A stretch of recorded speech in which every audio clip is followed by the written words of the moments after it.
ரைட்டா? அதாவது நேற்று கர்த்தருடைய பிரஸ்தாப ஸ்தோத்திரம் நேற்று வந்து எசேக்கியேல் 21 தான் தொடர்ந்து பார்த்துட்ருக்கோம்.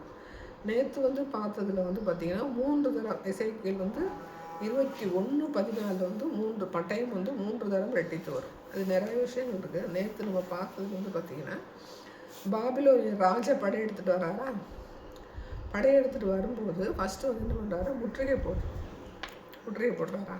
அது வந்து முதல் நிலை. அதாவது வேத வல்லுநர்கள் சொல்கிறாங்க, இது வந்து கர்த்தர் வந்து வெளிப்படுத்துறது அந்த காரியங்கள்லாம் கிடையாது. வேத வல்லுநர்கள் சொல்கிறது வந்து விஷயம் நிறைய விஷயங்கள் அவங்க வந்து சொல்கிறாங்க. 3 தரம் ரெட்டித்து வரும் அப்படிங்கிறது வந்து நிறைய விஷயங்கள் ரெடி செய்கிறாங்க சொல்கிறாங்க. அதில் வந்து பாபிலோனிய ராஜா வந்து 3 தடவை வர்றாங்க. எப்படி வர்றாரு, ஃபஸ்ட்டு வந்து என்ன பண்ணுறாரு, அதை முற்றுகையிடுகிறார். அப்படித்தானே பாபிலோனிய ராஜா ஃபஸ்ட்டு வந்து முற்றுகையிடுகிறார். அது வந்து 2 ராஜாக்கள் 25வது அதிகாரம்.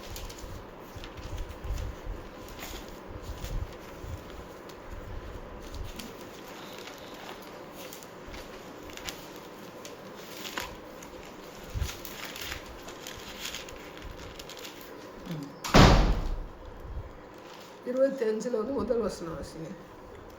அவன் ராஜ்யபாரம் பண்ணும் 9ஆம் வருஷம் 10ஆம் மாதம் 10ஆம் தேதியிலே பாபிலோன் ராஜாவாகிய நேபுகாத் நேச்சாரும் அவனுடைய எல்லா இராணுவமும் எருசலேமுக்கு விரோதமாய் வந்து அதற்கு எதிரே பாளையம் இறங்கி சுற்றிலும் அதற்கு எதிராக கொத்தளங்களை கட்டினார்கள். இது வந்து ஒரு வந்து பட்டயம் 3 தான் ரெட்டித்து வரும். அப்படி பார்த்தீங்கன்னா இது ஒன்று சொல்கிறாங்க. ரைட்டா? அப்போ அது வந்து என்ன பட்டயம் அப்படின்னு பார்க்கும்போது அது 2வது வசனம் வாசிங்க. அது முதல் பட்டயம் முதல் வருகை, அதாவது முதல் 3 தரம் அப்படிங்கும்போது 3 மடங்குன்னு வச்சுக்கலாம். அதில் ஃபஸ்ட்டு நிலை வந்து பார்த்திங்கன்னா முற்றுகை போடுகிறான். முற்றுகை போடும்போது அது பட்டயத்துக்கும் ஒப்புமையாக என்ன செய்யும், பட்டயத்துக்குன்னு பார்க்கும்போது பார்த்திங்கன்னா 2வது வசனம் வாசிங்க. அப்படியே சிதேக்கியா ராஜாவின் 11ஆம் வருஷம் மட்டும் நகரம் முற்றுகை போடப்பட்டு இருந்தது. ஆமாம், அதோடைய விளைவு முதல் பட்டயத்தினுடைய விளைவு. அப்போ அங்கே என்ன நடந்துச்சு நம்ம பார்த்தோமா, பஞ்சம் வந்துச்சு, கொள்ளை நோய் வந்துச்சு. அங்கே உள்ள இஸ்ரவேல் ஜனங்கள் என்ன செஞ்சாங்க, கர்ப்பிணிகள் வந்து தன்னுடைய குழந்தைகளை செய்கிறாங்க, நஞ்சு கொடியை சாப்பிட்றாங்க, தங்களோட குழந்தைகளையும் சாப்பிட்றாங்க. இதுக்கெல்லாம் வசனங்கள் பார்த்தோம். அப்புறம் என்ன செய்கிறாங்க, அவங்க பிள்ளைங்களை சமைச்சு சாப்பிடக்கூடிய ஒரு நிலை. அதாவது அது ஒரு ஃபஸ்ட்டு பட்டயம். செகண்ட் பட்டயம் வந்து பார்த்திங்கன்னா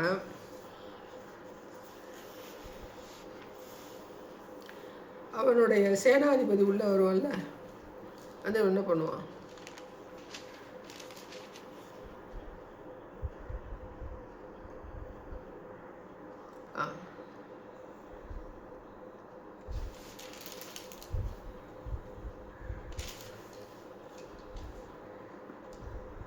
எட்டு வசி அதிலே 5ஆம் மாதம் 7ஆம் தேதியிலே நேபுகாத் நேச்சார் என்னும் பாபிலோன் ராஜாவின் 19ஆம் வருஷத்திலே பாபிலோன் ராஜாவின் ஊழியக்காரனாகிய நெபுசாராதன் என்னும் காவல் சேனாதிபதி எருசலேமுக்கு வந்து. இது வந்து 2வது பட்டயம். ஃபஸ்ட்டு அவன் வந்து முற்றுகை போடுறேன். முற்றுகை போடும்போது உள்ளே என்ன செய்யுது, எல்லா காரியங்களும் பஞ்சம் பசி கொள்ளை நோய் வரும்போது அந்த முடியை வந்து கத்தரிச்சு அந்த காரியங்கள் சொன்னாரா, முடிச்செல்லாம் போடுறது, அந்த காரியங்கள் வந்து நடக்குது. ஃபஸ்ட்டு பட்டயத்தோட விளைவு. 2வது பட்டயத்தோட விளைவு வந்து அவனுடைய அசிஸ்டண்ட், அவன் சேனாபதியாக எருசலேம் நேபுகாத் நேச்சாருடைய சேனாபதி ஊழியக்காரன் போட்டிருக்காங்க, நெபுசராதான். அந்த இருக்கு காவல் சேனாதிபதி, அவன் வர்றேன். அப்போ 2வது பட்டயத்தில் வந்து அவன் வரும்போது என்ன நடக்குதுன்னு பார்த்தீங்கன்னா 11 நேரத்தை வாசித்தோம். 11 ஒரு நிமிஷம் 13 வாசிங்க. கர்த்தருடைய ஆலயத்திலிருந்த வெண்கல தூண்களில் அது 3வது பட்டயம் வாசிக்கணும். நெபுசாராதன் என்ன வந்து பண்ணுவேன் அப்படின்னு பார்த்தீங்கன்னா 18 வாசிங்க. 18 19 20 21 வரைக்கும் வாசிங்க. காவல் சேனாதிபதி பிரதான ஆசாரியனாகிய செராயாவையும் 2ஆம் ஆசாரியனாகிய செப்பனியாவையும் வாசல் காக்கும் 3 காவற்காரரையும் பிடித்தான். நகரத்திலே அவன் யுத்த மனுஷரின் விசாரிப்புக்காரனாகிய பிரதானி ஒருவனையும் ராஜாவின் மந்திரிகளிலே நகரத்தில் அகப்பட்ட 5 பேரையும் தேசத்தின் ஜனத்தை சேவகம் எழுதுகிற தலைவனான இராணுவ சம்பிரதியையும் தேச ஜனத்திலே நகரத்தில் அகப்பட்ட 60 பேரை பிடித்தான். அவர்களை காவல் சேனாதிபதியாகிய நெபுசாராதன் பிடித்து ரிப்லாவில் இருக்கிற பாபிலோன் ராஜாவின் இடத்திற்கு கொண்டு போனான். அவர்களை பாபிலோன் ராஜா ஆமாத் தேசத்தின் பட்டணமான ரிப்லாவிலே வெட்டி கொன்று போட்டான். இப்படியே யூதா ஜனங்கள் தங்கள் தேசத்திலிருந்து சிறையிருப்புக்கு கொண்டு போகப்பட்டார்கள். அந்த பின்னாடி விட வேண்டியதில்லை, ரிப்லாவை வெட்டி கொண்டு போட்டான். ரெண்டாவது என்ன இதோட பட்டயம் பார்த்தீங்கன்னா, ஆட்களை உள்ளே இருந்து வெட்டி கொன்று போடுறது ரெண்டாவது பட்டயம், சிறையிருப்பு கொண்டு போகிறது மூன்றாவது பட்டயம். அது நீங்கள் வாசிச்சிங்களா? அது கிடையாது. அதை வெட்டி கொன்று போட்டான் இருக்கா, அது வரைக்கும் பார்த்தீங்கன்னா ரெண்டாவது பட்டயம். ரைட்டா? மூன்றாவது பட்டயம் தான் பார்த்தீங்கன்னா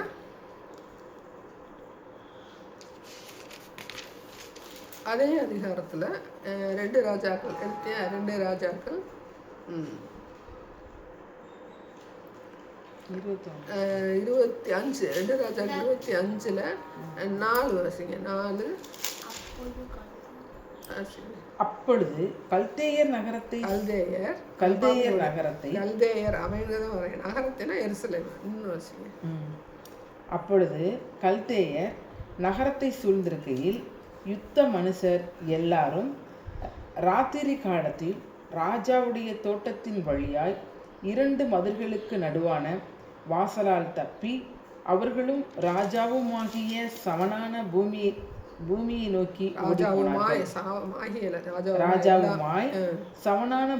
நோக்கி ஓடி போனார்கள். அடுத்தது கல்தேயரின் இராணுவத்தார் ராஜாவை பின்தொடர்ந்து எரிகோவின் சமனான பூமியில் அவனை பிடித்தார்கள். அப்பொழுது அவனுடைய இராணுவம் எல்லாம் அவனை விட்டு சிதறி போயிற்று. அவர்கள் ராஜாவை பிடித்து அவனை ரிப்லாவில் இருக்கிற பாபிலோன் ராஜாவின் இடத்துக்கு கொண்டு போய் அவனை நியாயம் தீர்த்து சிதேக்கியாவின் குமாரரை அவன் கண்களுக்கு முன்பாக வெட்டி சிதேக்கியாவின் கண்களை குருடாக்கி அவனுக்கு 2 வெண்கல விளக்குகளை போட்டு வெண்கல விலங்குகளை போட்டு அவனை பாபிலோனுக்கு கொண்டு போனார்கள். இப்போ ரெண்டாவது மூணாவது பட்டயம் தான் இது. பட்டயத்தோட விளைவு வந்து பார்த்திங்கன்னா, ராஜா அவனை சேர்ந்தவங்க எல்லாரையும் எங்கே போனால் இவங்க வந்து எருசலேமில் வந்து சுரங்கப்பாதையில் தப்பி போகிறாங்க. சுரங்கப்பாதையில் போய் அவங்களுக்குன்னு ஒரு நந்தவனம்னு சொல்லுவாங்க, ராஜாக்கிட்ட நந்தவனம். அது எரிகோவில் இருந்துச்சா அப்படிங்கிறது சொல்லப்படல. நான் எரிகோவில் போகும்போது என்ன செய்கிறாங்க, அந்த தோட்டத்துக்குள்ளே சுரங்கப்பள்ளியாக வழியாக வந்து அந்த தோட்டத்துலேருந்து தப்பி இங்கே இப்போ எரிகோவுக்கு வந்துட்டாங்கன்னா எரிகோவிலேருந்து வேறு எங்கேயும் போகலாம் அப்படின்னு நினச்சிருப்பாங்க. அந்த இடத்துல என்ன செஞ்சாங்கன்னா பிடிச்சிடறாங்க. யார் பிடிச்சிடறாங்க?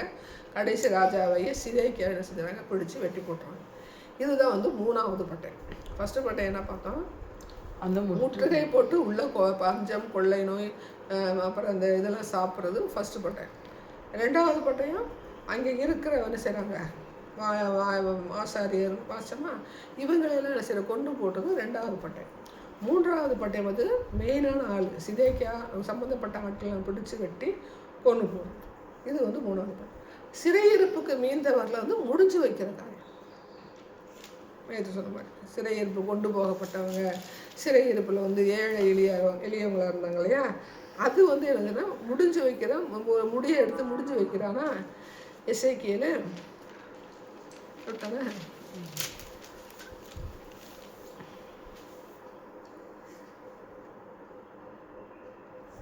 இந்த இதில் வந்து இவனுடையது மூணாவது பட்டயம். அதில் இன்னொன்று இருக்கு பாருங்க, 9-10 வருஷங்க, 25-9-10. கர்த்தருடைய ஆலயத்தையும் ராஜாவின் அரண்மனையையும் எருசலேமின் சகல கட்டடங்களையும் பெரிய வீடுகள் எல்லாவற்றையும் அக்கினியால் சுட்டெரித்து விட்டார். காவல் சேனாபதியோடு இருந்த கல்தேயரின் இராணுவத்தார் எல்லாரும் எருசலேமை சுற்றிலும் இருந்த அலங்கங்களை இடித்து போட்டார். ஆமாம், இது வந்து என்னது அந்த சிதேக்கியா ராஜாவை வெட்டி கொண்டு போட்டதும் இந்த நகரத்தை தரமட்டமாக்குனது என்னது 3வது பட்டயம். அதிலே 13 வாசிங்க. கர்த்தருடைய 14, 14, 15, 16, 16, 17 வரைக்கும் வாசிங்க. கர்த்தருடைய ஆலயத்திலிருந்த வெண்கல தூண்களையும் அதிலிருந்த ஆதாரங்களையும் கர்த்தருடைய ஆலயத்திலிருந்த வெண்கல கடல் தொட்டியையும் கல்தேயர் உடைத்து போட்டு அவைகளின் வெண்கலத்தை பாபிலோனுக்கு எடுத்து கொண்டு போனார்கள். செப்பு சட்டிகளையும் சாம்பல் பாத்திரங்களையும் கத்திகளையும் தூபக் கலசங்களையும் ஆராதனைக்கு அடுத்த சகல வெண்கல பனிமுட்டுக்களையும் எடுத்து கொண்டார்கள். சுத்த பொன்னும் சுத்த வெள்ளியுமான தூபக் கலசங்களையும் கலகங்களையும் காவல் சேனாதிபதி எடுத்து கொண்டான். சாலமோன் கர்த்தருடைய ஆலயத்துக்காக பண்ணுவித்த 2 தூண்களும் ஒரு கடல் தொட்டியும் ஆதாரங்களுமாகிய அந்த சகல பனிமுட்டுக்களுடைய வெண்கலத்திற்கும் நிறையில்லை. ஒரு தூணின் உயரம் 18 முழமாயிருந்தது. அதன்மேல் அதற்கு 3 முழ உயரமான வெண்கல தலைப்பும் உண்டாயிருந்தது. குமிழிலே சுற்றிலும் செய்யப்பட்டிருந்த பின்னலும் மாதுளம்பழங்களும் எல்லாம் வெண்கலமாயிருந்தது. மற்ற தூணும் அதன் பின்னலும் அதை போல் இருந்தது. அந்த சிதேக்கியா ராஜா எருசலேம் நகரத்தை அழிச்சு போட்டது, அவருடைய ஆலய எல்லா காரியங்களும் எடுத்துகிட்டு போனது வந்து 3வது பட்டயம். இது ஒரு நிலை. இன்னொரு நிலை என்ன சொல்கிறாங்கன்னா, 3 நிலைகள் வந்து பார்த்திங்கன்னா, ஒன்று வந்து ஃபஸ்ட்டு வந்து ராஜா, 2 வந்து ராஜாவை வந்து வெட்டி கொண்டு போடுறது, 2வது பார்த்திங்கன்னா ஜனங்கள் வந்து வெட்டி கொள்கிறாங்க இல்லையா, அவங்கள வந்து வெட்டி கொண்டு போடுறது, 3வது வந்து பெரியவர்கள் முக்கியமான ஆட்களை வெட்டுறாங்க இல்லையா. நேற்று நம்ம ஒவ்வொரு வசதமாக பார்த்தோமா, அது ஒரு நிலைன்னு சொல்லி இந்த பட்டையை 3 தடவை வெட்டிட்டு வர்றது அது ஒரு நிலை அப்படின்னு சொல்லி சொல்கிறாங்க. அதாவது கொலை உண்டவர்கள் பட்டயம், கொலை உண்ண போகிறவர்கள் பெரியவர்கள் உள்ளறைகளில் பிரவேசிக்கிற பட்டயம், அப்புறம் ராஜா சிதேக்கியா ராஜா வலதுபுறம் இடதுபுறமாக விட்டு அப்படிலாம் சொல்லி சொல்கிறாங்க.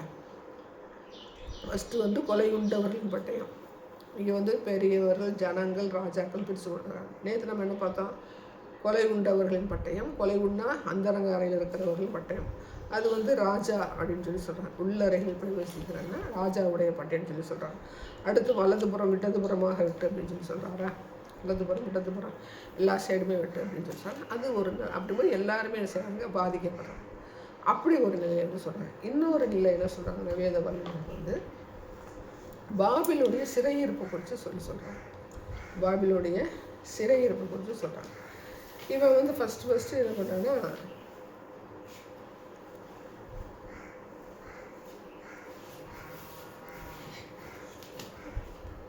என்ன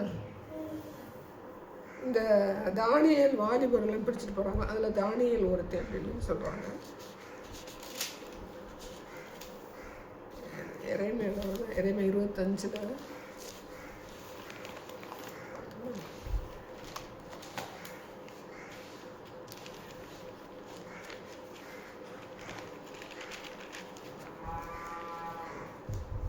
சரி, நான் அது 2 ராஜாக்கள் 25 எடுத்தேன். இப்போ பார்க்குறேன். 2 ராஜாக்கள் 25 வந்து வாலிபர்களை பிடிச்சிட்டு போனாங்களா.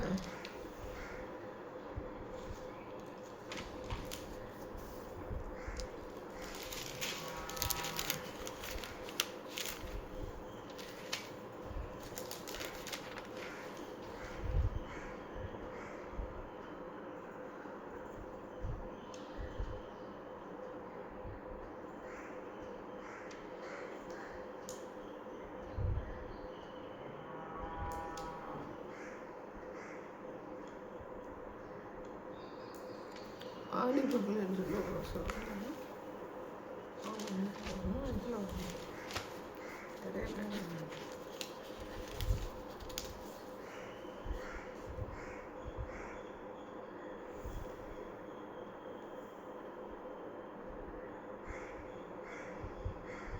இது நாளாகம் 36 20 வாசி. 1 நாளாகம் 2 நாளாகம் 36 20.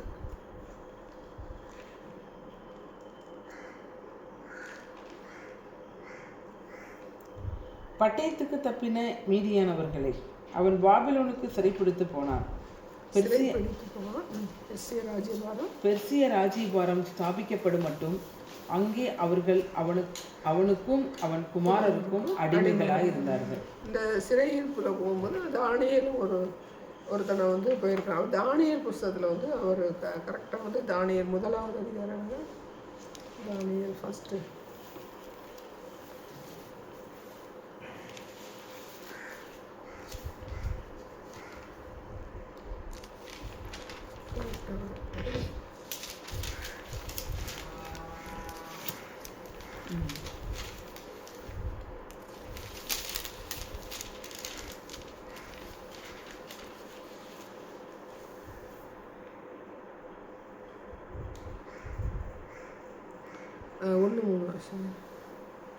அப்பொழுது இஸ்ரவேல் புத்திரருக்குள்ளே ராஜ குலத்தார்களிலும் துறைமக்களிலும் யாதொரு மாசும் இல்லாதவர்களும் அழகானவர்களும் சகல ஞானத்திலும் தேறினவர்களும் அறிவில் சிறந்தவர்களும் கல்வியில் நிபுணரும் ராஜாவின் அரண்மனையிலே சேவிக்க திறமையுள்ளவர்களுமாகிய சில வாலிபரை கொண்டு வரவும். இது வந்து கரெக்டாக பாபிலோனில் வந்து என்ன செய்யறாங்கன்னா சிறைப்பிடிச்சிட்டு போன ஒரு ஆள் வந்து தானியேல் ஏட்டா இதை வந்து என்ன சொல்கிறாங்கன்னா இது ஒரு ஃபஸ்ட்டு பட்டயம் அப்படின்னு சொல்லி சொல்கிறாங்க. ரைட்டா? அடுத்து வந்து பார்த்தீங்கன்னா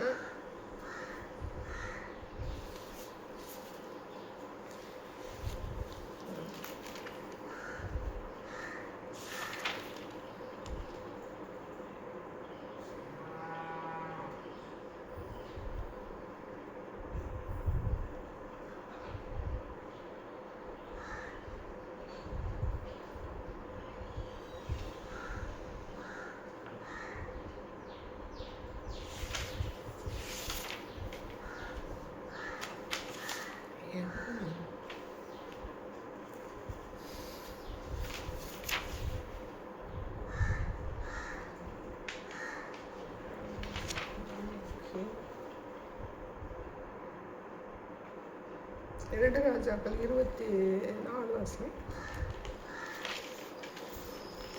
2 ராஜாக்கள் 24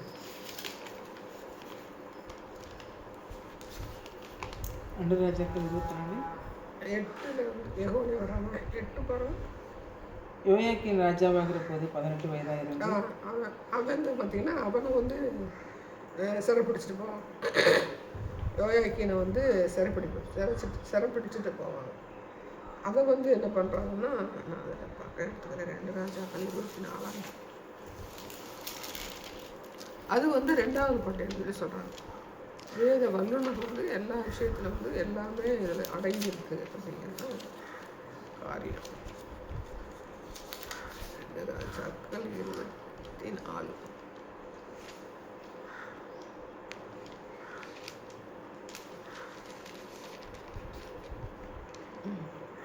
24:8 படித்தோமா?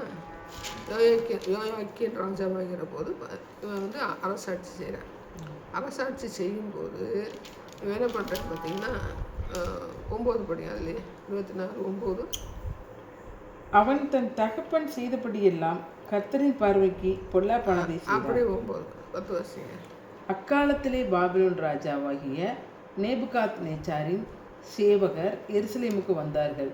நகரம் முற்றுகை போடப்பட்டது. அப்போ யோயாக்கின் காலத்தில் வந்து ஒரு முற்றுகை இருக்குது. அப்போ யார் வந்தான்னா நேபுகாத் நேச்சார் வந்து அவனுடைய சேவகர் வந்தார். இது அப்போ ஒரு நகரம் வந்து முற்றுகை போடப்பட்டது அப்படின்றது. அப்போ இது வந்து என்ன சொல்கிறாங்கன்னா இது வந்து 2வது பட்டயம் அப்படின்னு சொல்லி சொல்கிறாங்க. சரிட்டா? இந்த யோயாக்கின் தான் பார்த்தீங்கன்னா யெகோனியா இடத்துல வந்து ஆமாம் யெகோனியா.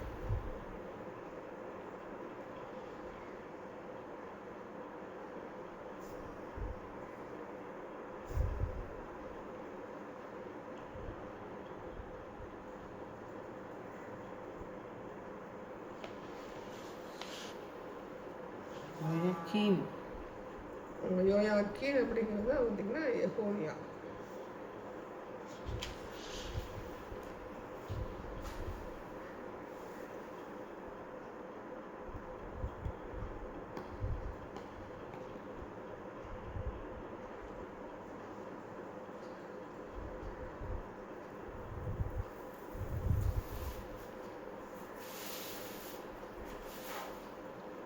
எரேமியா 22, 28. 22, 28.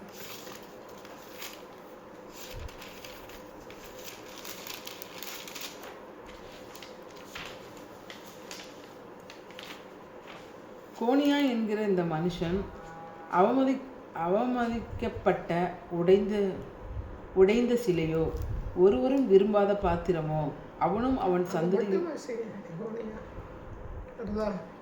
கோனியான்னு வருது. ஆமாம், எகோனியா. அந்த ஹீப்ரில் வந்து ஒரு இடத்துல வருமாறு. ஆனால் வந்து இந்த யோயாக்கியோடைய பேர் தான் வந்து எகோனியான்னு சொல்லி சொல்கிறாங்க. வேதவல்லன்னு சொல்கிறாங்க. ஹீப்ரு படித்தவங்க சொல்கிறாங்க. தமிழில் வந்து ஒரு இடத்துல கோனியான்னு போட்டிருக்காங்கன்னா அவங்க அந்த உச்சரிப்பின் பிரகாரம் எழுதியிருப்பாங்க. சரியா? இது வந்து எகோனியாவின் சிறையிருப்பு வந்து 2வது பட்டயம் அப்படின்னு சொல்லி சொல்கிறாங்க. 3வது பட்டயம் வந்து பார்த்திங்கன்னா டோட்டலாக பார்த்தோமா, எருசலேம் ஃபுல்லாக வந்து அழிக்க எல்லாமே டோட்டலாக அவன் சிறப்பிடிச்சிட்டு போகிறது எல்லாமே வந்து 3வது தாக்குதல் வந்து பார்த்திங்கன்னா பாபிலோன் நேபுகாத்நேச்சார் ஃபஸ்ட்டு வந்து முற்றுகை போடுறாங்க. அப்புறம் டோட்டலாக வந்து சிறைங்க உள்ளே எல்லாமே நடக்குது.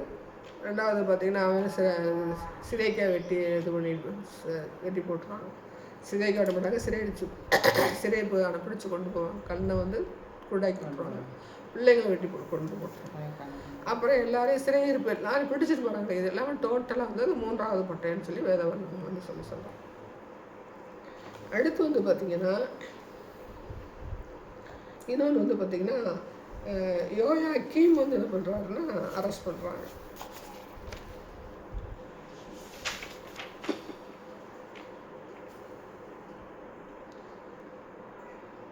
2 ராஜாக்கள் 23 வாசிங்க. 23ல் 36, 37 வாசிங்க. 2 ராஜாக்கள் 23ல் 36, 37. யோயாக்கீம் ராஜாவாகிற போது 25 வயதாக இருந்து 11 வருஷம் எருசலேமில் அரசாண்டார். ரூமா அவன் தன் பிதாக்கள் செய்தபடியெல்லாம் கர்த்தரின் பார்வைக்கு பொல்லாப்பானதை செய்தான். 2 நாளாகும் 36:6.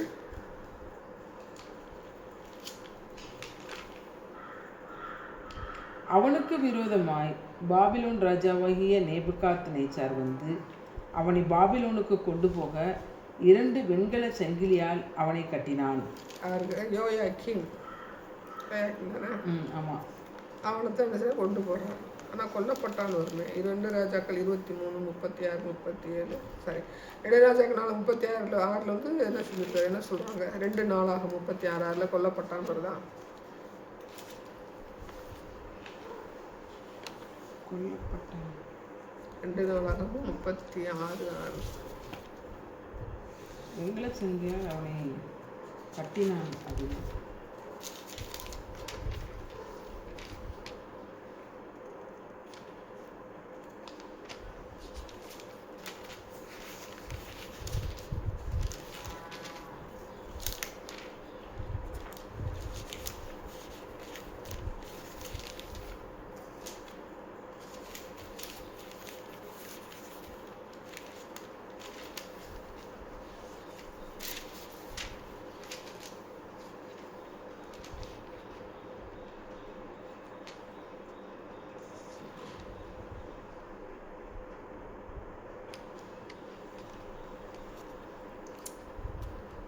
பேர் மாத்துறது வந்து எலியாக்கிம். அவனோட பேர் வந்து எலியாக்கிம். 36:4 வாசிங்க.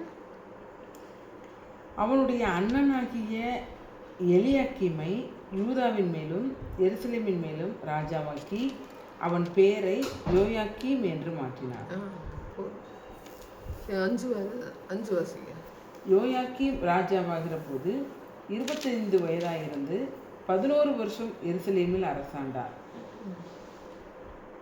சரி, அடுத்து வந்து பார்த்தீங்கன்னா அது 5 வருஷங்களா வாசிட்டேன். அரசாண்டான்னு முடிக்குது. 36 5 வருஷம் 36. யோயாக்கீம் ராஜாவாகிற போது 25 வயதாயிருந்து 11 வருஷம் எருசலேமில் அரசாண்டு தன் தேவனாகிய கர்த்தருடைய பார்வைக்கு பொல்லாப்பான செய்யணும். பொல்லாப்பான செய்யணும். செஞ்ச பிறகு பார்த்தீங்கன்னா பாபிலோன் ராஜாவுக்கு விரோதமாக சொல்லி கலகம் பண்ணுவான். 6 வருஷம்.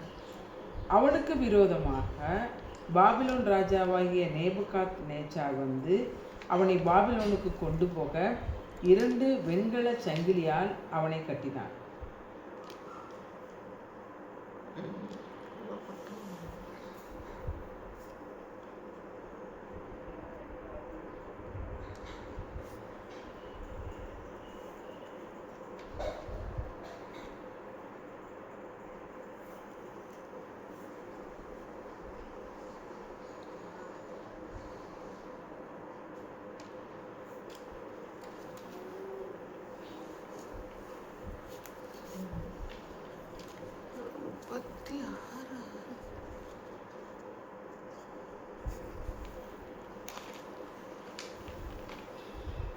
அந்த யோயாக்கீம் அப்படி எலியாக்கீம் பேரத்தை வந்து என்ன செய்யறாருன்னா யோயாக்கீனை மாற்றுறாரு. இது வந்து பார்த்திங்கன்னா இப்பொழுது வந்து 2வது பட்டயம் அப்படின்னு சொல்லி சொல்கிறாங்க. இவனை வந்து அரெஸ்ட் பண்ணி கொண்டு போனது வந்து 2வது பட்டயம். 3வது பட்டயம் வந்து பார்த்திங்கன்னா சிதேக்கியாவை அரெஸ்ட் பண்ணி போகிறது 3வது பட்டயம் அப்படின்னு சொல்லி சொல்கிறாங்க. சரியா? அப்போ எலியாக்கீம் அப்படிங்கிற யோயாக்கீம் வந்து பார்த்திங்கன்னா கிமு 605 வந்து என்ன செய்யறாங்கன்னா அவனை வந்து அரெஸ்ட் பண்ணிட்டு போகிறாங்க. யோயாக்கீம் வேற யோயாக்கீம் வேற. சிதேக்கியாவுக்கு அப்பா தான் யோயாக்கீம். அதை பார்த்துறோமா? யோயாக்கீம் யாரு? யோயாக்கீம் பார்த்தோமா? எலியாக்கீம் வந்து பார்த்தா ஆனால் யோயாக்கீம் மாற்றிட்டான். 2 ராஜாக்கள் 23 படிச்சோம்ல. இப்போ தானே நான் படித்தேன். எலியாக்கீம் வந்து யோயாக்கீம் அப்படி மாற்றினாங்க. அப்புறம் 4:36 எலியாக்கீம் வந்து யோயாக்கீமை மாத்திரம் வந்து 4:36 அதிகாரம். யோயாக்கீனா யோயாக்கீமா? யோயாக்கீம் எலியாக்கீம் யோயாக்கீம். யோயாக்கீம் வேற. நான் சொல்கிறேன் யோயாக்கீம் வேற, யோயாக்கீன் வேற. யோயாக்கீன் வந்து பார்த்தீங்கன்னா 2 ராஜாக்கள் 24 எடுங்க.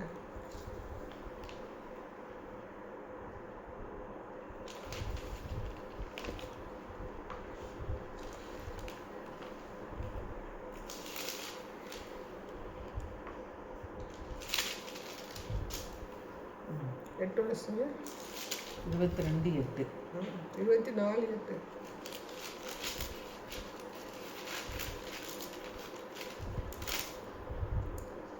யோயாக்கீன் ராஜாவாகிற போது 18 வயதாக இருந்து எருசலேமிலே 3 மாதம் அரசாங்கம். ஆமாம்.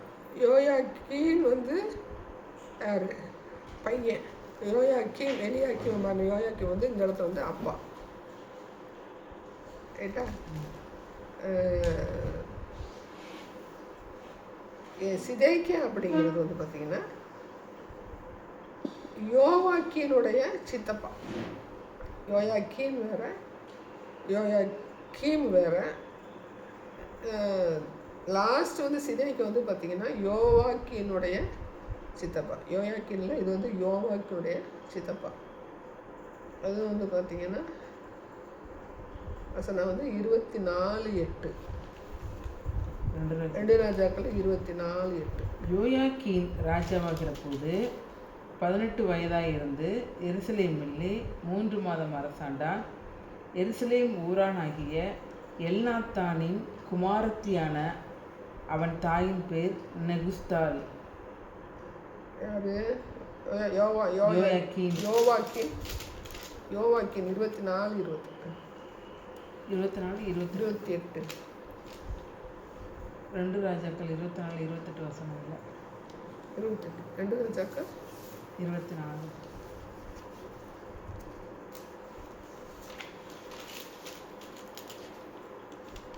8 வசனம். இந்த 2 வசனம் 2. அப்பொழுது கர்த்தர் கல்தேயரின் தண்டுகளையும்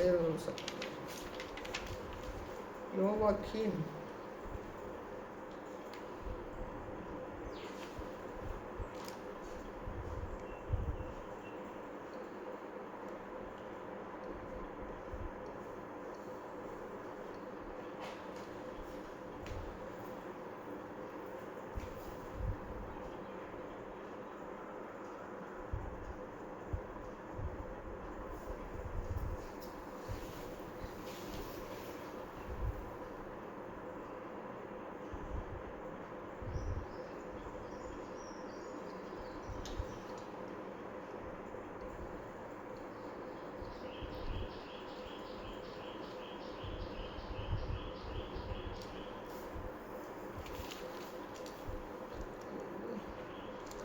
யோயாக்கீம்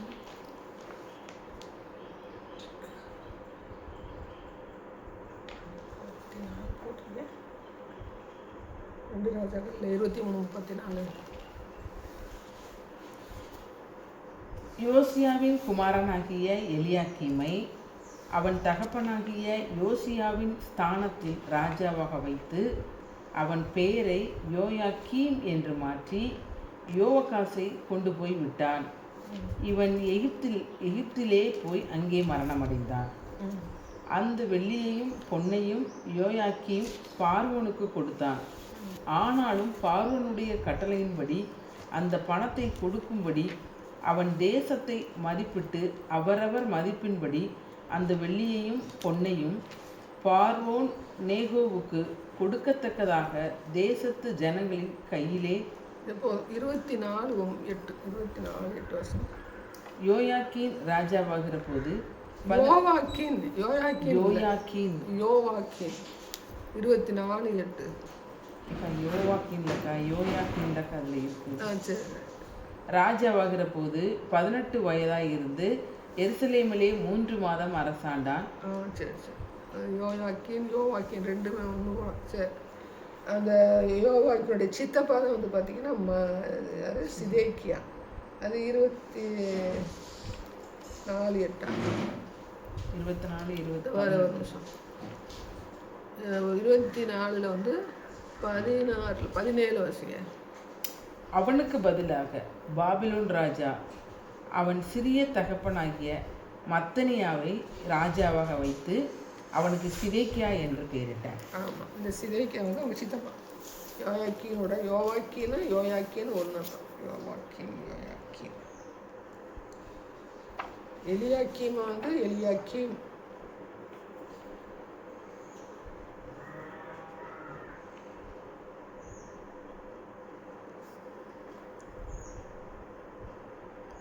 யோயாக்கியோட பையன் தான் வந்ததுன்னா யோயாக்கீனுடைய சித்தப்பா தான் பார்த்தீங்கன்னா சிதேக்கியா. இது வந்து 3 நிலை, 3 பட்டயம், 3 விதமான பட்டயம் சொல்கிறாங்க. ரைட்டா? இது ஒரு நிலை, இவங்களுடைய சிறை இருக்கு. அது வந்து பார்த்திங்கன்னா 605 வந்து யோயாக்கீனை சிறைப்பிடிச்சிட்டு போகிறாங்க. 597 597 வந்து யோயாக்கீனை வந்து சிறைப்பிடிச்சிட்டு போகிறாங்க. 587 லாஸ்ட் 3வது பட்டயம். யோயாக்கீன் ஃபஸ்ட்டு பட்டயம், செகண்ட் வந்து யோயாக்கீன், 3வது பட்டயம் வந்து சிதேக்கியா. அந்த யோயாக்கீன் தான் பார்த்தீங்கன்னா எகோனியா. ரைட்டா? எகோனியா இது ஒரு நிலைன்னு சொல்கிறாங்க. ரைட்டா? இன்னொரு நிலை வந்து பார்த்தீங்கன்னா ஃபஸ்ட்டு வந்து முற்றுகை போடுறானா, முற்றுகை, அது ஒரு ஃபஸ்ட்டு பட்டயம். அடுத்து வந்து முற்றுகையிலேருந்து முற்றுகை திறப்பு கண்டு என்ன செய்கிறாங்கன்னா தாக்குதல் நடத்துகிறாங்க. டோட்டலாக தாக்குதல் நடத்தி சிறை இருப்பெல்லாம் கொண்டு போய் சொல்லி போடுறாங்களா, அது ஒரு 2வது பட்டயம். அடுத்து வந்து கெதலியா வந்து என்ன செஞ்சிருவோன்னா ஒரு மீதி ஆளை வந்து கெதலியா வந்து கொண்டு வந்து வச்சுருப்பாங்க. அந்த வாசிக்கிறோமா? கெதலியா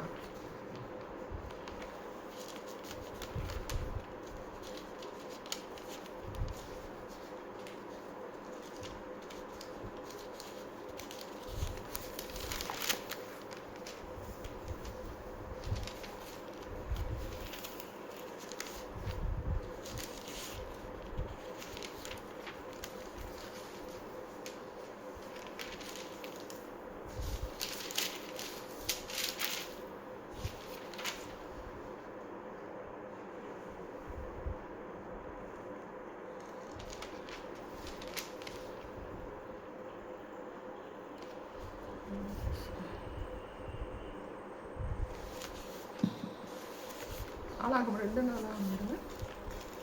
2 நாள். ஆமாம், கடைசி தான்.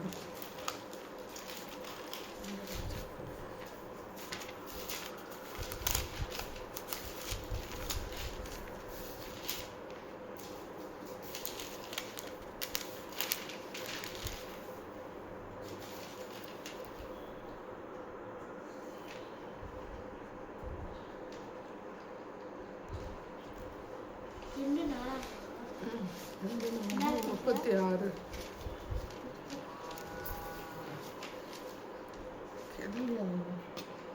இந்த கெதலியா படுவேன் அந்த ஒரு கூட்டம் வச்சுருப்பாங்க. அந்த கெதலியா வந்து தலைவனாக்கி வச்சுட்டு போவேன். அது 2 ராஜாக்கள் இருந்தாங்க.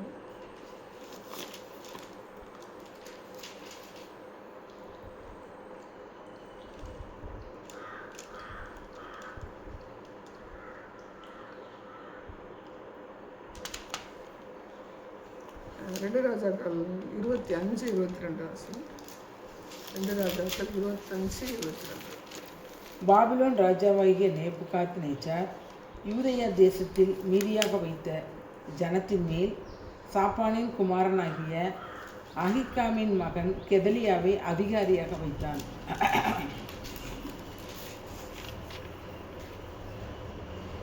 அதில் வந்து அதே அதிகாரத்தில் வந்து 25 தானே படிச்சிங்க. 25 வருஷம். 7ஆம் மாதத்திலே ராஜ வம்சத்திலே பிறந்த எலிசாமாவின் குமாரனாகிய நெத்தனியாவின் குமாரன் இஸ்மவேல் 10 மனுஷரோட கூட வந்து கெதலியாவையும் அவனுடைய மிஸ்பாவில் இருந்த யூதரையும் கல்தேயரையும் வெட்டி கொன்று போட்டான். இது ஒரு 3வது பாட்டு.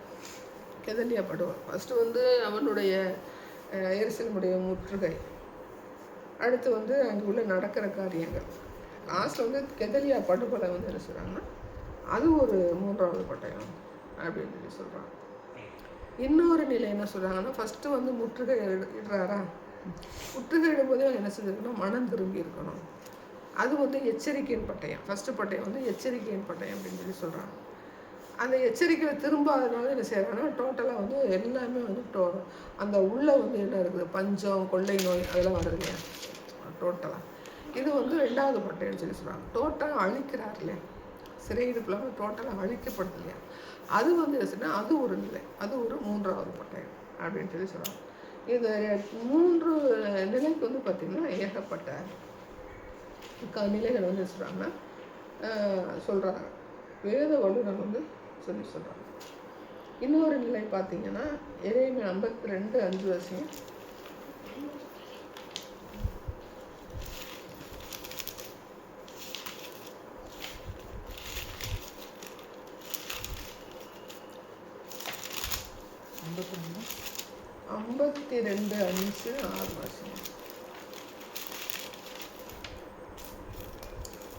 அப்படியே சிதேக்கியா ராஜாவின் 11ஆம் வருஷம் மட்டும் நகரம் முற்றுகையிடப்பட்டிருந்தது.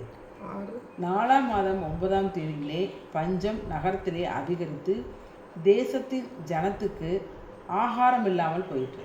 அந்த ஃபர்ஸ்ட் பட்டயம் வந்து பார்த்தீங்கன்னா அந்த 52:5. 2வது அதனுடைய விளைவு 52:12.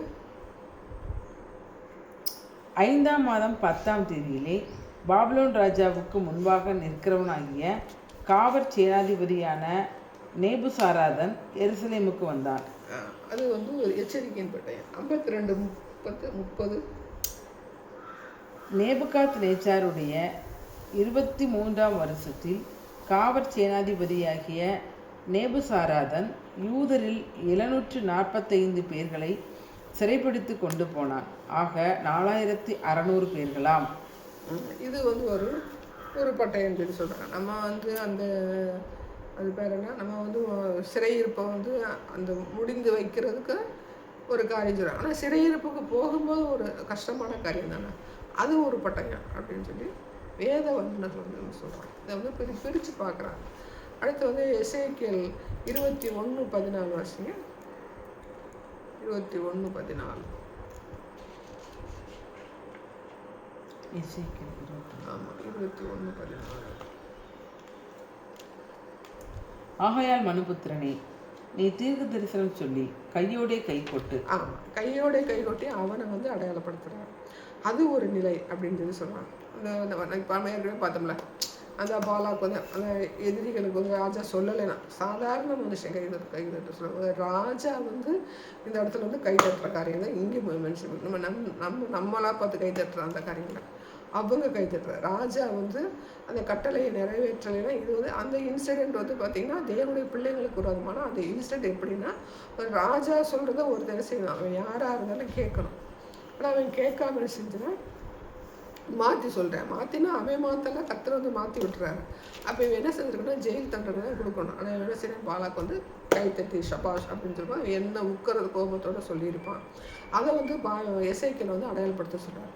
இது ஒரு பட்டயம் அப்படின்னு சொல்கிறாங்க. அதே இது பார்த்தீங்கன்னா எசேக்கியேல் 21:17 வாசிங்க.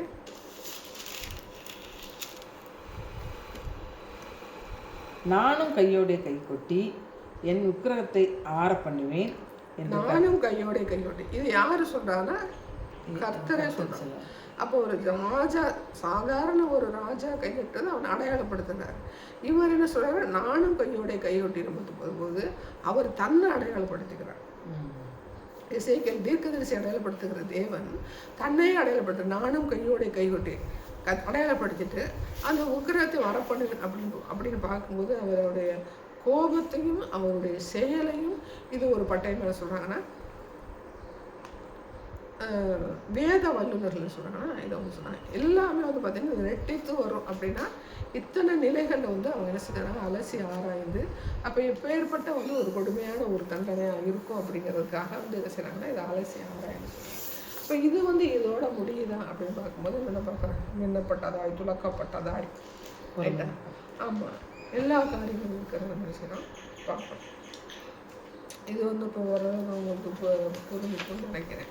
இந்த 3 ராஜா யார், 3 பையன் யார், 3 பட்டயம் கெட்டித்து வருவது அப்படிங்கிற காரியங்கள் வந்து பார்த்துக்கலாம். எசேக்கியேல் 21:10 வருஷம். மகா சங்காரம் செய்வதற்கு அது கூர்மையாக்கப்பட்டிருக்கிறது. மகா சங்காரம், இந்த இடத்துல மகா சங்காரம் அப்படிங்கிறது வந்து பார்த்திங்கன்னா அருமகதானி. அடுத்து வந்து பார்த்திங்கன்னா எங்கே போயிடுவோன்னு பார்த்திங்கன்னா அந்த அது பேர் என்ன, அந்தி கிறிஸ்துவின் ஆண்டுகளில் உள்ள ஒரு காரியம். அப்போ 21:10 எசேக்கியேல் காலங்கள் என்ன செஞ்சிட்டாரு, திட்டம் பண்ணி வச்சிருக்கிறாரு. அது எப்படிப்பட்ட திட்டம் பண்ணியிருக்கிறாருன்னா அது 21:10 படைபிடிக்க வாசிங்க. மகா சங்காரம் செய்வதற்கு அது கூர்மையாக்கப்பட்டிருக்கிறது. மகா சங்காரம் செய்வதற்கு அது செய்து கூர்மையாக்கப்பட்டிருக்கிறது. கூர்மை ஆக்கிக்கிட்டே இருக்கிறார். கேட்டா 21:14 அப்படி பசங்க நல்ல தெளிவாக சொல்லுவார். ஆகையால் 14 அதை அதை கையாடும்படி அதை துலக்க கொடுத்தார். கொள்ளுகிறவன் கையிலே கொடுக்கும்படி அந்த பட்டயம் கூர்மையாக்கப்பட்டிருக்கிறது. அதை கையாடும்படி துலக்கப்பட்டிருக்கிறது. கையாடும்படி அப்படின்னு பார்த்தீங்கன்னா யாரை கையாள சொல்கிறாரு, பாபிலோன் ராஜா கையாடும்படி அப்படிங்கும்போது யாரை சொல்கிறாரு, இந்த இடத்துல வந்து பாபிலோன் ராஜா அன்னைக்குள்ள சம்பவத்தின்படி என்ன செய்கிறாங்கன்னா கையாடும்படி அப்படின்னு பார்த்தீங்கன்னா அது பாபிலோன் ராஜா என்ன செய்கிறாரு, கொடுக்குறாரு. அதை திரும்ப அதுக்கு அடுத்த லைன் வாசிங்க. கையாடும்படி துலக்கப்பட்டு இருக்கிறது. கையாடும்படி துலக்கப்பட்டிருக்கிறது இல்லை கையாடும்படி, அதாவது அவர் வாழை ரெடி பண்ணுறாரு, பட்டயத்தை ரெடி பண்ணுறாரு, மகா சங்காரத்துக்கு கூர்மையாக்குறாரு. அதை கையாடும்படினா அதுக்கு ஒரு ஆள் வேணும்ல. அப்போ அது யாரு அப்படின்னு பார்க்கும்போது நியாய தீர்ப்புக்கு கொடுக்குறாரு, துலக்கப்பட்டுக்கிற நியாய தீர்ப்புக்கு ரெடி பண்ணுறாரு, மகா சங்காரத்துக்கு வந்து ரெடி பண்ணுறாரு. இந்த நாட்டில் இருக்கிற நியாய தீர்ப்புக்கு அதை ரெடி பண்ணுறாரு. ஆனால் அதை அந்த பட்டயத்தை எடுத்து யூஸ் பண்ணுறதுக்கு ஒரு ஆளை உருவாக்கணும் இல்லையா. அது வந்து யார் அப்படின்னு பார்க்கும்போது அந்த நாட்களில் வந்து பாபிலோன் ராஜா. ரைட்டா. அந்த 21 திரும்ப வாசிங்க. 21:11 அதை கையாடும்படி அதை துலக்க கொடுத்தார். கொல்லுகிறவன் கையிலே கொடுக்கும்படி. ஆமாம், எவன் கொல்லணுமோ அவன் கையில் கொடுக்கறதுக்காக என்ன செய்றாரு, பழைய பிடிக்க என்ன செய்றாரு, துலக்கப்பட்டு இருக்கிறது. அப்போ கொல்லுகிறவன் கையில் ஒரு பட்டயத்தை என்ன செய்யணும், அவர் வந்து கொடுத்து ஆகணும். நியாய தீர்ப்பு நடத்துறது அவருடைய வேலை. ஆனால் நியாய தீர்ப்பின் நாளுங்கிறது அவருடைய வேலை. ஆனால் அந்த நியாய தீர்ப்பு பட்டயத்தை உருவாக்குறது தேவனுடைய வேலை. தேவன் செய்கிற அவருடைய வேலை. அந்த துலக்கப்பட்ட ஆயுதத்தை ஒருத்தர் கையில் வந்து கொடுக்கணும். அதுக்காகவே உருவாக்கப்பட்டானா கிடையாது. உருவாக்கப்பட்டது யாரு, பிசாசு. பிசாசு அவனுக்குள்ளே போகும்போது அது நான் நேற்று சொன்ன அதே காரியங்கள் பிசாசுக்கு எதிராக என்ன செய்கிறாரு, பட்டயத்தை உருவாக்குகிற தேவன். பிசாசை அழிக்கிறதுக்கு தான் கர்த்தர் இந்த காரியங்கள் நடந்திருக்கிறார். ஆனால் இதை சொன்ன பேச்சு கேட்காம எல்லா பசுத்தாவையும் நம்ம உள்ளே வச்சிருக்கோம். டோட்டலாக என்ன செஞ்சுறாரு, பிசாசுடைய கருவியாக மாறும்போது அவனுடைய காலத்தில் என்ன செய்கிறாரு, இந்த கொல்லப்பட்டவர் அவர் வந்து துலக்கப்பட்ட மின்னப்பட்டார். இந்த பட்டயத்தை என்ன பண்ணுறாருன்னா அவன் கையில் என்ன செய்கிறாரு, அனுமதிக்கிறார். அனுமதிக்கும் போதும் அவன் எப்படி வந்து அந்த அவருடைய தண்டனை நிறைவேற்றணும், அதனால அவனுக்கு என்ன நியாய தீர்ப்பு அப்படிங்கிற இன்னும் நம்ம நியாய தீர்ப்புல வந்து ஒரு பட்டணமாக ஒரு நாடுகளாக சொல்லியிருப்பார்ல, அதில் நமக்கு வரும். அப்போ இவர் ஆயத்தம் பண்ணுகிற தேவனாக இருக்கிறாரு. ஆயத்தம் பண்ணால் ஒரு ஆள்கிட்ட கொடுத்து அந்த பட்டயத்தை இப்போ நமக்கு சொல்கிறாருல, என்ன கட்டளை சொல்கிறாரு, சீஷராக்கு இது என்ன மாதிரி என்ன செய்யணும், சாட்சியோட வாழ்ந்து காட்டு, என்ன வெளிக்காட்டு. இது வந்து தேவனுடைய அன்பு கட்டளை. அது தேவனுக்கு விரோதம் போது பிசாசை எதிர்த்து நிற்பான், சத்தியத்துக்கு எதிர்த்து நிற்பான், அவருடைய செயல்களுக்கு எதிர்த்து நிற்கும் போது பார்த்தீங்கன்னா இந்த நியாய தீர்ப்பின் பட்டயத்தை என்ன செய்யணும், அவன் கையில் வந்து நியாயம் தீர்க்கிறதுக்கு கொடுக்கல, அதை செயல்படுத்துறதுக்கு என்ன செய்கிறாரு, அதை அனுமதிக்கிறார். அப்போ இது நம்ம வந்து நல்லா புரிஞ்சுக்கணும். எதுக்காக கொடுக்குறான்னு, பிசாசுக்கு தண்டனைக்கு தான் அவர் கொடுக்குறாரு. லாஸ்ட் எண்டு மட்டும் பிசாசு தான் அவருடைய எதிரி, மனுஷ எதிரியே கிடையாது. இவனாக போய் என்ன செஞ்சுக்கிறான், சிக்கிக்கிறான். சின்ன விஷயத்த செய்யணும் ஊதி பெருசாக்காமல் தேவனுடைய கரத்தில் கொடுக்கும்போது நம்ம செய்யணும், அவருடைய அன்பு கட்டளைக்குள்ளே பாத்திரமா மாறிடும். இல்லை நீ எனக்கு வேண்டாம் வேண்டாம் வேண்டான்னு சொல்லும்போது, வேண்டாம் நீ யார் சொல்லுவா, பிசாசு தான் சொல்லுவான். பிசாசு சொல்லும்போது அவன் அதுக்கு வந்து அவன் கரப்ஷன் ஆகிடும். அதுக்கு வந்து பார்த்தீங்கன்னா கொல்லுகிறவங்க அன்னைக்கு யாரு, பாபிலோன் ராஜா யாருக்கு எதிராக வந்தான், நம்ம இஸ்ரேல் ஜனங்களுக்கு எதிராக வந்தா, மற்ற நாட்கள்லாம் பிடிச்சா அந்த வரலாறுல சொல்லப்படலாம். ஏசேக்கியேல் வந்து பாபிலோன் ராஜான்னு சொல்லிட்டு. இன்னைக்கு யார் இருக்கா அப்படின்னு பார்த்தீங்கன்னா, யார் இருக்கா, அப்படியே இந்த ரத்த சாட்சி நிறையா அந்த நாள்ல இருந்து இந்த நாள் வரைக்கும் ரத்த சாட்சி இருக்கு. ஒரு ராமராஜ்ய காலங்களில் ரத்த சாட்சியாக இருந்துச்சு. இன்னைக்கு அது வந்து நடக்குது. அப்போ ரத்த சாட்சியாக மறிக்கிறதுக்கு யார் இருக்கா, பட்டயம் இருக்குது, பட்டயம் உருவாக்கப்பட்டது இருக்குது. ஆனால் இது யாருக்குரிய பட்டயம் கிடையாது, ரத்த சாட்சிக்குரிய பட்டயம் கிடையாது. அவருடைய வேலை செய்யும்போது எதிர்த்து வரேன், அதுக்கும் கர்த்தர் அனுமதிக்கிறார். இந்த நியாய தீர்ப்பு பட்டயத்தை யாருக்குமே, இந்த நியாய தீர்ப்பு யாருக்கு போய் மாறும், அசுத்தாய பீடிக்கப்பட்டவனுக்கு மாறும். கேட்டா நியாய தீர்ப்பின் பட்டயம் அப்படின்னு பார்க்கும்போது, இந்த நியாய தீர்ப்பின் பட்டயம் வந்து ஒரு பட்டயத்தை உருவாக்கி வச்சிருக்காரு அப்படின்னா, ரத்த சாட்சிகளுக்கு என்ன செய்கிறாரு, அது பயன்படுது அப்படின்னா, இதை வந்து அவன் என்ன செஞ்சிருக்கிறான், ஆண்டவருடைய பிள்ளைகளுக்கு எதிராக வரும்போது இந்த நியாய தீர்ப்பு அவனுக்கு மாறும்.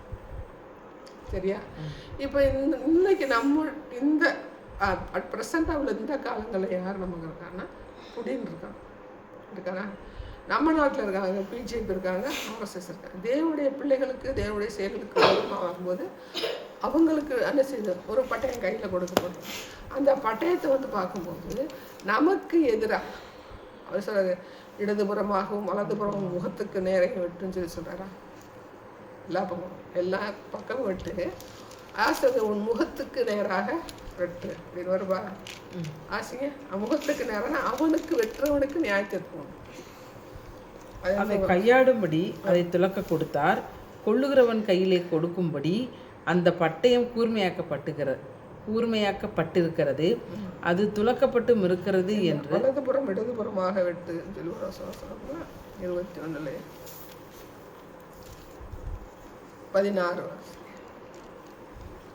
ஏக பலமாய் வலதுபுறமாக வெட்டு, திரும்பி இடதுபுறமாகவும் வெட்டு, உன் முகம் திரும்புகிற திக்கெல்லாம் வெட்டு. ஆமாம், உன் முகம் திரும்புகிற திக்கெல்லாம் வெட்டு. ரைட்டா? அது வெட்டும்போது பார்த்தீங்கன்னா இந்த பக்கம் அந்த பக்கம் வெட்டும்போது முகத்தை பார்த்துட்டு வெட்டு. அப்போ முகம் அவன் மேலேயே படுறதுக்கு என்ன இருக்குது, வாய்ப்பு. சண்டை படும், அவன் சண்டை காயம் இல்லாமல் இருக்கு, அவன் மேலேயும் படும்ல. அப்போ வெட்டும்போது எப்படி வெட்டணும், கர்த்தர் சொல்கிற மாதிரி வெட்டணும். கர்த்தர் சொல்கிற சண்டையில் வந்து ஒருத்தவங்க அந்த கத்தியை கொடுத்து நீ வெட்டடா அப்படிங்கும்போது அவன் கத்தி கையாள தெரிஞ்சவனாக இருக்கணும். ரைட்டா? கையாள தெரிஞ்சாலும் நமக்கு மேலே என்ன செய்யாது, பட்டயத்தோட நுனியோ எதுவும் படாது. ஆனால் நமக்கு தெரியாமல் வந்து படும்போது நமக்கு மேலேயும் படுகிறதுக்கு வாய்ப்பு இல்லை. அப்போ ஆண்டவர் என்ன சொல்கிறார், இதுதான் ஆண்டவர் என்ன சொல்கிறாரோ உங்கள் கையில் வந்து ஒரு பவர் இருக்குது. இன்றைக்கி நான் என்ன செஞ்சுட்டேன், இந்திய நாட்டு பிரதமர் ஆகிட்டேன், மோடி இந்திய நாட்டு பிரதமர் ஆகிட்டேன். அப்போ நீ என்ன செய்யணும், ஆளுகையில் ஒரு தலைவர் வச்சுருக்கிறாங்க, நீ என்ன செய்யணும், நாட்டை முன்னேற்றுவதற்கு என்ன செய்யணும், அவன் வந்து பாடுபடும். இதுதான் அன்பு கட்டளைக்குரிய அஸ்திபம். இவன் அன்பாக கூட இருக்க வேணாம், இறந்த ஸ்தானத்தில் வந்துட்டு என்ன செய்யணும், நாட்டை எப்படி முன்னேற்றணும். ஆனால் அவங்க செய்கிறது என்ன, கிறிஸ்தவர்களுக்கு விரோதமாக. அப்போ கையாள தெரிஞ்சவர்கிட்ட தான் பட்டயத்தை கொடுக்கணுமா, கையாள தெரியாத போது பட்டயத்தை கொடுக்கணுமா அப்படிங்கிறத வந்து கையாள தெரிஞ்சவங்க எல்லாம் கர்த்தர் கொடுப்பார். என் நாட்டை வந்து அவன் ஆள முடியனால அவங்க கையில் கொடுப்பார். கொடுக்கும்போது அது என்ன செய்யணும், கையாள தெரிஞ்சிருக்கணும். பவர் இருக்குன்னு செய்யக்கூடாது, ஆட்டம் போடக்கூடாது, இப்படின்னு எடுத்துக்கலாம். கிம் எடுத்துக்கலாம். இப்போ இவங்களுடைய தாட்டில் எப்படி என்னவா இருக்குது, நாட்டை பாதுகாக்கிறதுக்கு, மற்றவன் அழிஞ்சு போகிறதுக்கு, நான் நல்லா இருந்தால் போதும், மற்றவன் அழியட்டுன்னு சொல்லி அணுகுண்டை வந்து உருவாக்கி வைக்கிறாங்க. தான் பதவியில் இருக்கணும்னு எல்லாரையும் ஒழிச்சு கட்டுறாங்க. இப்படி வரும்போது என்ன செய்யுது, அவங்களுக்கு எதிராக நியாய தீர்ப்பு. எதுக்கு அங்கே வச்சிருக்கிறாரு? அப்போ எதுக்கு அங்கே வச்சிருக்கிறாருன்னா இதே காரியம் எப்படி வந்து கர்த்தருடைய பட்டயம் வந்து எருசலேமில் வந்து பாவங்கள் நிறைஞ்சு அவர் ஒரு நியாய தீர்ப்பை கொண்டு வந்தாரோ, அதே மாதிரி இன்னைக்கு ரஷ்யாவில் என்ன நடந்திருக்கணும், பாவங்கள் நிறைஞ்சு ஒரு நியாய தீர்ப்புக்கு வந்ததுனால அப்படிப்பட்ட வாசல், அடைபட்ட வாசல் சொல்கிறேன், அடைபட்ட வாசல். அடைபட்ட வாசல் வர்றதுக்கு வந்து நம்ம என்ன செஞ்சிடணும், நம்ம தப்பு வைக்கப்படணும்னு சொல்லி சொல்கிறாங்க. அடைபட்ட வாசல் எப்படி வருதுன்னா, அங்கே இருக்கிற ஜனங்களை செய்கிறாங்க, ஆண்டவருக்கு எதிர்த்து நிற்கிறாங்க. ரோமரில் ஒரு வசனம், ஆண்டவருக்கு அடுத்த காரியங்களில் எதுவுமே நம்ம வந்து எதிராக நின்றோம்னா என்ன ஆகும்னா அது வந்து கர்த்தருக்கு அடுத்த பாவம். ரோமர் 1 அதிகாரம் 1வது அதிகாரத்தை எடுங்க.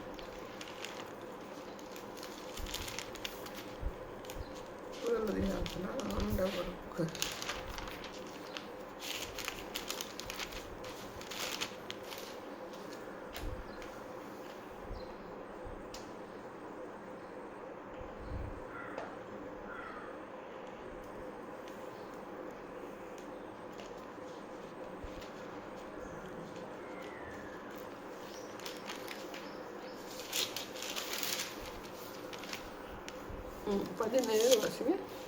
விசுவாசத்தினாலே நீதிமான் பிழைப்பான் என்று எழுதி. ரோமர்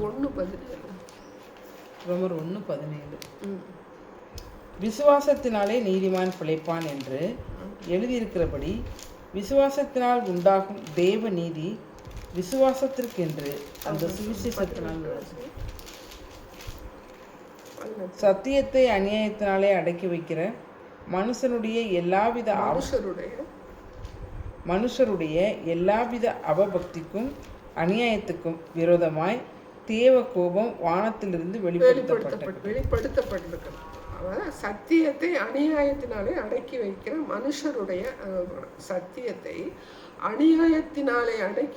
மனுஷருடைய எல்லாவித அவபக்திக்கும் அநியாயத்துக்கும் விரோதமாய் தேவ கோபம் வானத்திலிருந்து வெளிப்படுத்தப்பட்டு இருக்கிறது. சத்தியம்னாலே என்னது, எசப்பா பிள்ளைங்க இருக்காங்க, சர்ச் இருக்குது, பைபிள் இருக்குது, அவருடைய வேலைகள் நிறையா இருக்குது. இந்த காரியங்களுக்கு எதிர்த்து நிற்கும் போது என்ன ஆகுது பார்த்தீங்கன்னா, அங்கே ஒரு அடைபட்ட வாசல். ஒருத்தர் ஜெபம் பண்ண போகிறாங்களா, டிஸ்டர்ப் பண்ணக்கூடாது. ஒருத்தர் பைபிள் படிக்க போகிறாங்களா, டிஸ்டர்ப் பண்ணக்கூடாது.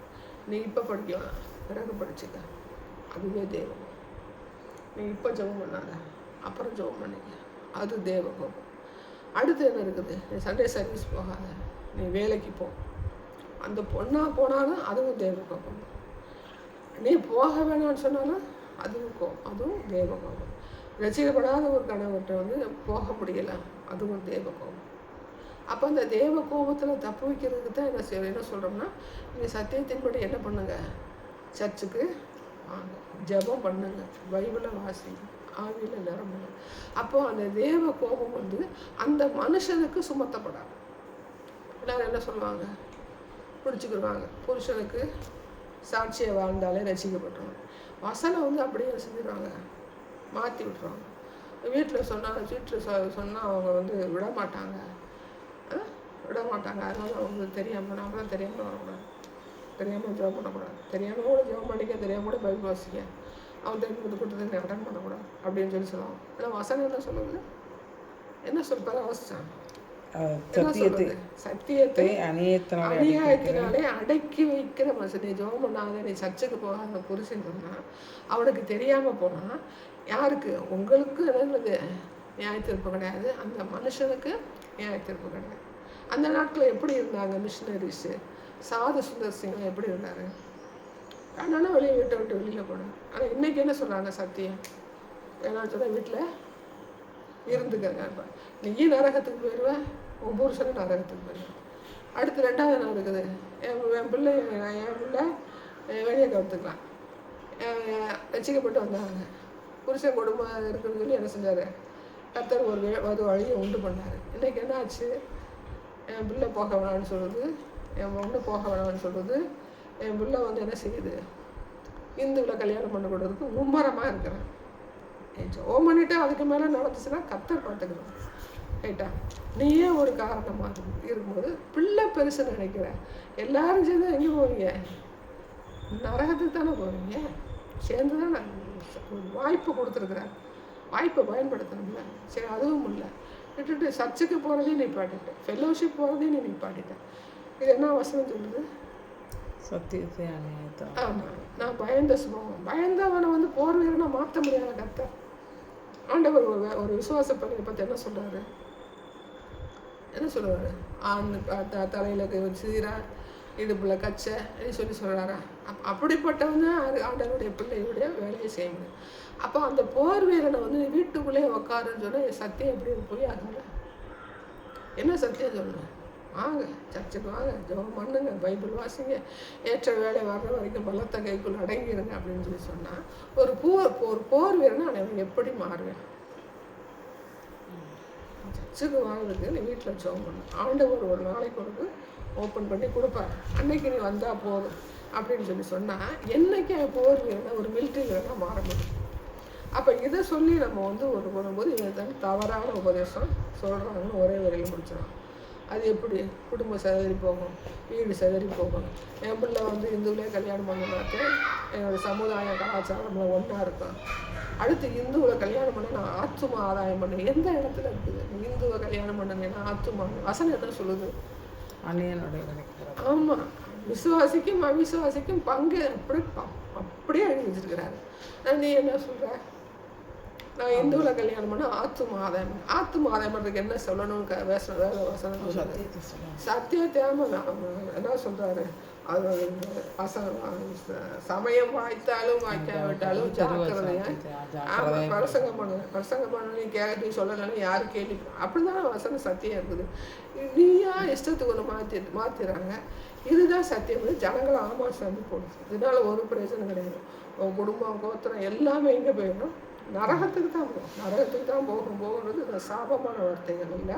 இந்த காரியங்கள் செய்தால் கோத்திரம் எல்லாமே செய்ய தைரியம் உள்ளவன் தானே போகிற. இப்போ ஒரு மிலிட்ரிக்கு ஒரு பிள்ளைய அனுப்புனா அவன் என்ன செய்யணும்? தைரியம் இருந்தால் தான் போக முடியும். அதுவும் எல்லையில் நிற்கிறவங்க தான் இருக்கணும். குடும்பத்தை இழந்து போகிற நிலையில் இருக்கிறவங்க எங்கே போனால் எல்லை படையில் நிற்கணும். இன்றைக்கி நான் மோடியை பற்றி பேசினேன், என்னை அரெஸ்ட் பண்ணிடுவேன், பிஜேபியை பற்றி பேசினேன், எனக்கு அரெஸ்ட் பண்ணிடுவேன் அப்படின்னா தேவையில்லாத காரியங்கள் பேசக்கூடாது. ஒரு பிரதமராக இருக்கிறாரு, அவருக்கு ஒரு எல்லா நிலையும் சத்தியத்துக்கு விரோதமாக செயல்படும் போது நான் சொல்லித்தாகணும். அப்படி ஜெயிலில் கடந்து போனால் சந்தோஷம் தானே. அப்படி நான் உயிரோடு என்ன செய்வேன்? சத்தியத்துக்கு விரோதமாக பிஜேபி இருக்காங்க, உண்மை தான். கிம் இருக்கான், உண்மை இருக்கான். உடைன்னு இருக்கான், உண்மை தான். அப்போ அந்த நான் சொல்லித்தானே ஆகணும். இதனால் என்ன பண்ணி ஜெயிலில் போட்டு இது ஒரு ஆதாரமாக கொடுத்து ஜெயிலில் போட்டாலும் சந்தோஷம். ஏன்னா சத்தியத்தை கூடாமல் ஏற்று நிற்கிறோன்னு நம்ம சுட்டி காட்டித்தானே ஆகணும். காட்டணுமா காட்டக்கூடாது. ஆனால் அதை அனுமதிக்கிறார் அப்படின்னா இதுதான் நியாய தீர்ப்பு பாட்டு. காலம் குறுகிறதுன்னு சொல்லி சொல்கிறான். சுவிசேஷம் எங்கே சொல்ல முடியும்னு சொல்லி சொல்கிறான். ஒருத்தர் வந்து பைபிள் படிக்கிறதுக்கும், ஒருத்தர் ஜெபம் பண்ணுறதுக்கும், ஒருத்தர் ஊழியத்துக்கு போகிறதுக்கும், ஒருத்தர் வந்து சர்ச்சுக்கு போகிறதுக்கும், ஒரு கூட்டத்துக்கு போகிறதுக்கும் தடை பண்ணுறாங்க. அப்படின்னா ஜெபம் பண்ண வேணாம்னு சொல்லுவாங்க. ஜெபம் பண்ணி ஆண்டவருடைய கரத்தில் கொடுத்துட்டு ஏசப்பா நான் போகிறேன், என் வீட்டுக்கு மனசை மாற்றுங்க, என்னையை மாட்டி விடாமல் படிக்கிறேன், நான் பார்க்காம பார்த்துங்க. அதெல்லாம் ஒரு ஜெபம் கிடையாது. ஆண்டவரே நான் போகிறேன், சுத்தமான நடக்கணும், உங்களுக்காக நான் இருப்பேன், எதுனாலும் நான் செய்வேன் அப்படின்னு சொல்லிட்டு போகும்போது காப்பாற்றுறாரு, காப்பாற்றலை, ஒப்பு கொடுக்கல, பிரச்சனை முடிஞ்சு போச்சு. சொட்டு ரத்தம் ஒன்று உள்ளே விழுந்துச்சுன்னா ஒரு சந்ததியை எழுப்பிட்டு போயிடுவார்ல. நீ ஒரு ஆளுக்கு பதிலாக ஒரு சந்ததியை எழுப்பிட்டு போயிடுவார்ல. இதை யாரும் சொல்லிக் கொடுக்குறதில்ல, இதை யாரும் ஃபோக்கஸ் பண்ணுறதில்ல.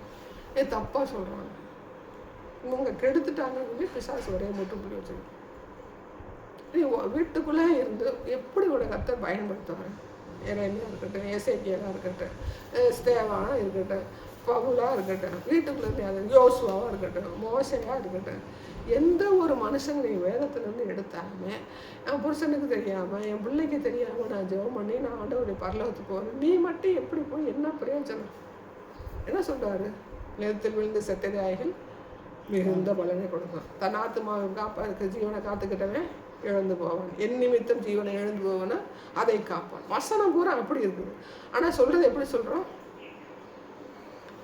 நமக்கு அதுக்கு ஒத்துடாது, நீ வீட்டுக்குள்ளே இருந்து ஜெபம் பண்ணிக்க, வெளியில் போயிடாது அப்படிதான் உலகம் சொல்லுங்க. இது யார் உலகம் சொல்ல? பிசாசுடைய கண்கள் என்ன செஞ்சுறேன், குருடாக்கி போட்டுறேன்.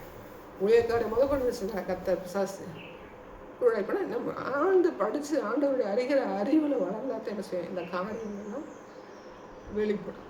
எல்லா காரியத்துக்கு முக்கியம் கொடுத்தா நீ ஆண்டோட பிள்ளையே கிடையாது. நீ நான் கத்தை தொட்டுட்டாரு, தொட்ட பிறகு இந்த வேலையெல்லாம் நீ செய்யலைன்னா நீ ஆண்டோட பிள்ளைய நீ கண்டிப்பாக நீ சொல்லக்கூடாது நான் ரசிக்கப்பட்டேன், அபிஷேகம் பண்ண மாட்டேன், நான் மட்டும் போயிடுவேன். கிடையவே கிடையாது. எப்படி போவேன்? இந்த செயல் பூரா நீ செய்யலைன்னா அவன் எப்படி போவேன்? எப்படி போக முடியும்? என் புருஷன் போக வேண்டாம்னு சொல்லி சொன்னேன், அதனால நான் என்ன செய்ய மாட்டேன், போகலை அப்படின்னு சொல்லி சொன்னேன். வசனம் எங்கே இருக்குது? நீ புருஷனுக்கு சாட்சியாக கீழ்ப்படுகிறது வேற.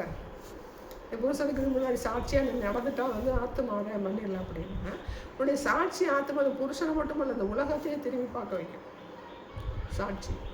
அதையும் கோர்க்கக்கூடாது. எதோட கோர்க்கணும்னு அறிவு இருக்கும். இன்னைக்குள்ள ஊழியக்காரனுக்கு அறிவு கிடையாது. இதனால நமக்கு என்ன ஆகுது பார்த்தீங்கன்னா, வர்ற ஆத்மாக்களை மடக்கி மடக்கி மடக்கி கொண்டு வச்சு ஆனால் காணிக்க மட்டும் வாங்கிக்கிறேன். வலது கைக்கும் இடது கைக்கும் தெரியாமல் செஞ்சுன்னு புருஷனுக்கு தெரியாமல் காணிக்க கொடுக்கலாம் மட்டும் அதை சொல்லிடுவாங்க. ஆனால் இதை சொல்ல மாட்டாங்க. காணிக்க மட்டும் வேணும், பணம் மட்டும் வேணும். ஆனால் நீ வா அப்படிங்கிற பர்சன் மட்டும் பண்ண மாட்டேன். அது இல்லாமல் நீ வீட்டுக்குள்ளே